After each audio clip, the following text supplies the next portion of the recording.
we've talked about the pre-filters and conditioning of water up to the membrane.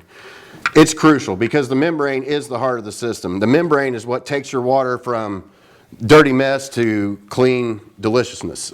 So it's important to protect this. This membrane, you're not even going to replace this for up to 3 to 5 years. My particular membrane, I have over 5 years on it and it's still producing, so I'm still using it.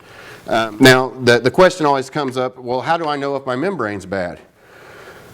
Well, one of the main indicators is it's not going to make water. I mean, you're going to start to lose production to where, you know, you're just lower and lower amounts of water come out when you try to go, or it runs constantly, never shuts off because it just can't produce enough water to fill the system.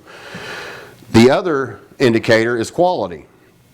Now, when we talk about RO water, the only way to really measure its efficiency is using an efficiency calculation and a reading that's called total dissolved solids, or TDS. What that represents is any water has an element of solids in it. This is a measurement of how many solids are in the water. A lot of city water feeds can be anywhere from 300 to 550 parts per million of TDS. Well water can be anywhere from 30 to 20,000 if you're right next to the ocean. With that being said, the RO system is going to remove those solids down to a certain percentage point. It's never a fixed number. You can't say RO water is always going to be 10 TDS because that's not true. It depends on what you're feeding it with. If you're feeding it with 100 and most operate within 90 to 97%, then you can expect that your in quality water will be around 10 if you're feeding it with 100. If you're feeding it with 1,000, your in quality may only be 100.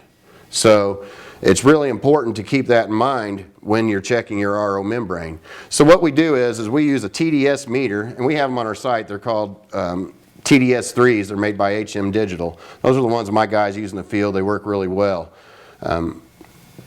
What you're going to do is you're going to pull a sample of the feed water, which is usually represented by the cold water tap on your sink if this is an under sink unit. Once you get that reading, take a reading of your outgoing water, your RO water from your RO faucet, and record that reading. The efficiency calculation is in minus out divided by in, and then you multiply by 100 to give you the percentage. So obviously if you're 100 going in and 10 going out, that'll give you 90. You divide that 90 by 100, it gives you 0.9. You multiply by 100, gives you 90%. So then you know your RO membrane is working within 90% rejection rates. Now, once you get below 85 to 80, that's when you can say, okay, I want to replace my membrane.